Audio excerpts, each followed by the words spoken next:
This is my video. December 5, 1955. Martin Luther King launches the bus boycott in Montgomery, Alabama. That was the day that we started a bus protest which literally electrified the nation. 4 days earlier, when Rosa Parks, an African-American woman, refused to give up her seat on a bus for a white passenger, she spearheaded a movement that ultimately ended segregation on buses in the South. In 2013, at the dedication of a statue honoring Rosa Parks at the U.S. Capitol, then President Barack Obama said, Ms. Parks, alone in that seat, clutching her purse, staring out a window, waiting to be arrested. For now, we see through a glass darkly, Scripture says. We so often spend our lives accepting injustice, tolerating the intolerable. Brought to you by Museum of the Bible. Brittany, Frida, Armando, Lucero, Gary. Hi guys, I'm Takaya and welcome to my commemorative speech. So today I'm going to be talking to you guys about a famous person who not only changed history and made an impact on many lives. So during the early 1900s, whites and blacks were segregated in schools, restaurants, and ACT. There were people being killed in the streets and people being beaten in the streets, like Rodney King, for instance, who was beat by a bunch of cops. There were many people who risked their lives to change the system and who fought for rights for African Americans. The one person who stands out the most to me is Rosa Parks. It is good to remember the Montgomery boycott that went on during that time, especially the woman who sparked the civil rights movement to start. So thank you guys for gathering around to talk about someone who helped advance the world. So we hold on to history and its freedom legacy, and it can teach us important lessons about what we must do today to keep peace and to not go back to revolutionary times. And we kind of have to be vigilant and never forget about that freedom is a constant struggle and that people are still kind of fighting for freedom at this point. And our history can only guide us and help us to do better in repairing it. And Rosa did a good job in showing us that. So she witnessed and experienced her fair share of prejudice and discrimination growing up in Alabama. She was the daughter of a teacher who had love and respect for education and for learning. As she learned at a young age, the key to a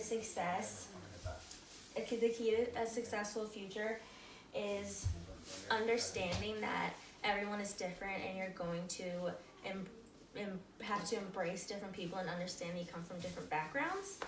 And growing up, that's not what she saw, so she had to change it, she said. So the image of Rosa Parks herself is very pacified. Although she's not an unsung hero, the image of her is that we have been fed by the media is wrong song. She has been made to appear as a simple woman who just was tired after a long day of work, when in reality that's not what she was.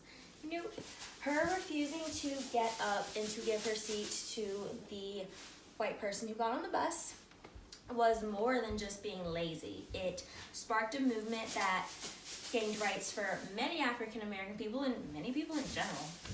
And from a quote I saw on this website, it said that the only tired I was tired of giving in. She fought the people and she won. So she was a 42-year-old woman and she worked at a department store. And this is kind of the story about what leads up to the bus. So She worked at a department store and she had just gotten off of a 48-hour shift. It's weird. But she got off 48-hour shift and she was going home and she sat down. There were no more seats. She was like, you know what? My feet hurt. I had a long day. I'm sitting down.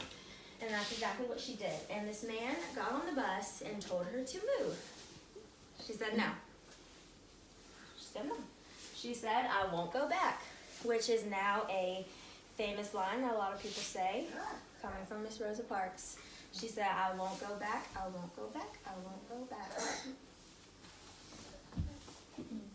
Okay, so her refusing to move to the back of the bus was only the beginning.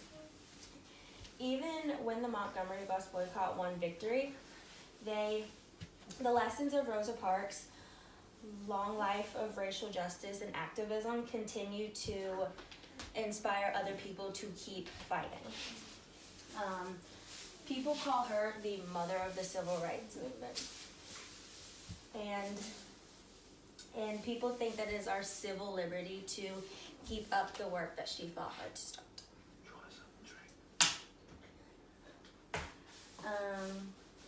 So I chose to talk about Rosa Parks because she was a very inspirational woman that didn't care what other people thought of her, and she stood up for what was right, and she has no regrets about it. Like I said, I won't go back. And we remember Rosa Parks for fighting for justice, which has provided us with the rights that we have now, such as the schools that we go to and the restaurants we eat in. And whenever people talk about her, they kind of just think of her as the lady that wouldn't sit down. I mean, the lady that wouldn't get up, I'm sorry. But I saw this article that said her not giving up her seat gave us a seat, which is very accurate. So when you think of Rosa Parks, don't just think of her as lazy. Think of her as empowering and as a strong woman. Thank you for listening to my speech.